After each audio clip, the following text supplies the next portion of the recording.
Hi, Lieutenant Colonel Jonathan Conricus. Sir, always appreciate your time. To start with where Clarissa ended, because I think this is an interesting kind of area to dig into, which is if the U.S. does not decide to move forward with strikes here, the questions about capabilities and kind of the path forward for Israeli forces are numerous, but they're also apparently shared by President Trump. This is what he said earlier today.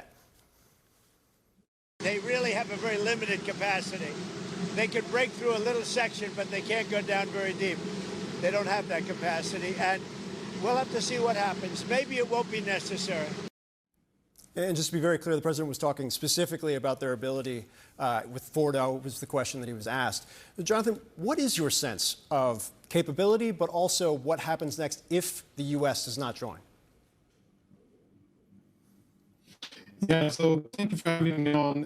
I think the first equation that needs to be made very clear to everybody watching so that everybody understands it is that enrichment equals bombardment. If the Iranians insist on continuing to enrich on Iranian soil, then Israeli bombs will continue until all of the military goals will be achieved. And there's absolutely no option for the Iranian regime to sprint for a nuclear bomb. That, I think, is basic and has to be understood by everybody in Geneva and around the world. And regarding capabilities, at the risk of contradicting what the president says, I'll say that there's more than one way to skin that cat. Fordo is definitely a heavily defended and protected facility, but there's more than one way to get at it. The most elegant and effortless way to do would be to drop massive bombs at it and just blow the cover away. But there's different ways to do it. Of course, those options would entail different use of force and different Israeli capabilities that would have to put in place. Some of them would put troops at risk and they would be complex. But at the end of the day, I think what Israel has proven quite clearly over this conflict is a lot of military creativity. And I wouldn't count out that Israel has a contingency for a situation where the U.S. decides, for its own reasons and calculations, which are very respectable and clear, that if the U.S. decides not to get in on it kinetically, then Israel has a contingency and it will put that into motion. I don't think anyone can dispute creativity and capability after the last year and a half or so of Israeli forces and their actions. I want to ask you, you make a very clear point, which kind of gets to, I think, a lot of the skepticism about what's happening in Geneva related to enrichment. Because my colleague, Fred Pleitkin, is on the ground in Iran, spoke to a spokesperson for the Iranian presidency, and the spokesperson said this. Take a listen.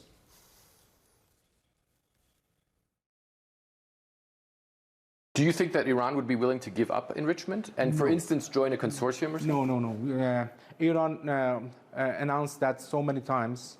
The enrichment, we will do the enrichment, and we don't accept the stoppment of enrichment. Maybe the enrichment can be lower, but we don't stop it anymore.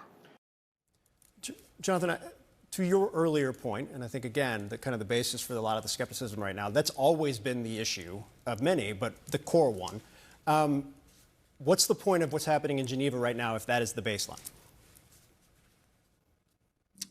Well, I mean, it's always good to keep open channels of communication and to understand where parties to a conflict or a debate where they have their red lines. That's always good, even as there's fighting going on. So I think there is a point there.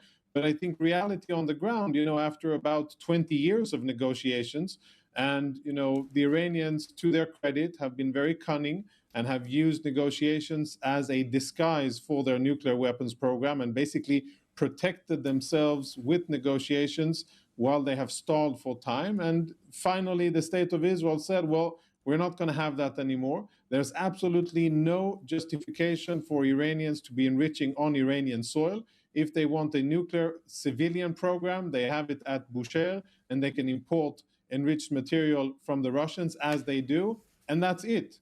You're not going to have the ability to develop nuclear bombs on Iranian soil, and if they enrich, then they can eventually make that. And Israel isn't going to allow it. And now we have, many years, various American administrations, 3 different American presidents, 2 Democrats one Republican has said very clearly, the Iranians are not going to allow to have a nuclear bomb.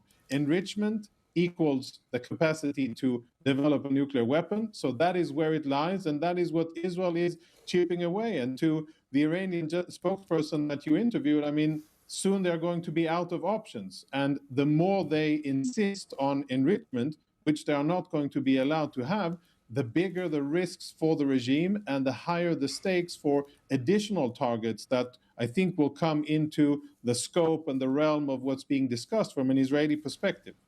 Former IDF spokesperson Jonathan Conricus, thank you. Appreciate it. Thank you.